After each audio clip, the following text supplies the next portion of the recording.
Spa ba ang hanap nyo? Tara, samahan nyo kami sa pagtuklas sa pinakamaganda at pinakamahal na spa dito sa Metro Manila. Video to. Ito yung spa na pangmayaman na hindi pang masa. Oh. Mamahalin talaga siya, guys. Diba? Ito po yung Golden Age Health Spa na matatagpuan dito sa Metro Manila. O diba? Ang syala. Kung paano buksan ang locker. Double lock pa talaga. Okay. Shower tayo. Yan yung katatapos lang namin mag-shower, kaya mag-skincare muna tayo. Ito yung time na gustong-gusto ko mag-video, pero hindi ako makapag-video kasi nasa girls room tayo at saka iba't ibang lahi ang mga kasama ko dito. Hahanapin nyo na naman yung kapatid ko kung asaan. Siyempre naliligo muna siya kasi natapos muna ako maligo. Ayan, nagpapa-fresh muna tayo, guys. Ito yung time na bigla akong nasampal ng katotohanan na may mayaman. Char. Hindi, kasi ang mamahal ng mga ginagamit na skincare dyan. Siyempre, ano ba naman yung isang katulad kung makakapunta sa isang ganitong lugar? Ang ganda. Ang mamahal ng mga gamit. Ang syala. Alam nyo, mapapamper ang whole day nyo pag pumunta kayo dito. Marerelax kayo ng bongga. At dahil pamper time, kwentuhan to the max talaga kami ng kapatid ko dito. Skincare. Tapos, order lang kami ng food dito. Picture-picture, ganun lang. Yung sumama ka lang pero wala kang ideya kung magkano ang presyo o entrance fee dito sa Golden Health Spa. Opo, 1,880 po ang entrance fee.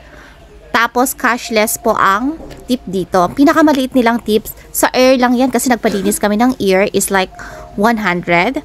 Tapos iba po ang presyo para sa mga ipapagawa nyo po katulad magpapamassage kayo. Ayan po yung mga price niya.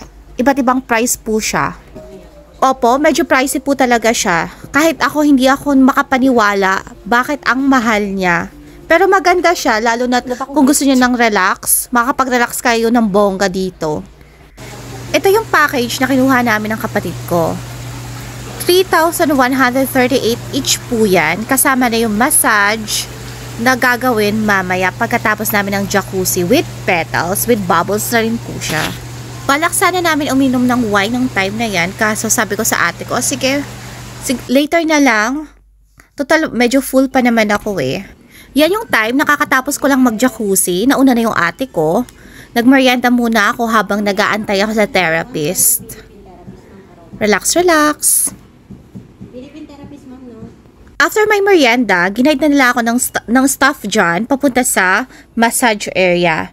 Siyempre, ando na yung ate ko. Nauna na siya.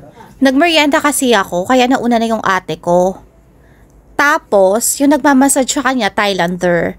Yung sa akin kasi Philippine therapist yung nagmassage sa akin nung time na yan. O diba, ang syala, parang sinampala naman ako sa katotohanan. Lahat, dito ako nagbulantang, magkano ba ibibigay kong tip? Dahil ang pinakamababang tip is 200 pesos at ang pinakamataas is 1,000 pesos. Parang nalula ako ng bongga dito kung bakit ang taas nila mag-tip. Okay naman yung pagmasahe nila dito, pero mas maganda pag Thailander ang magmassage sa inyo, guys. Wow. Sleeping area dito sa Golden Age Health Spa.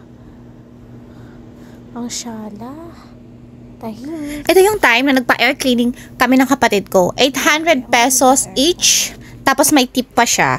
Pero syempre kung nagbabala kayo pumunta dito sa Golden Health Spa, medyo pricey nga dito. Kailangan may 10,000 pesos each kayong dala. Kasi hindi lang massage ang babayaran nyo dito, kundi ang pagkain. Yun lang, kung nagustuhan nyo yung video ko, please heart and share na rin. Thank you!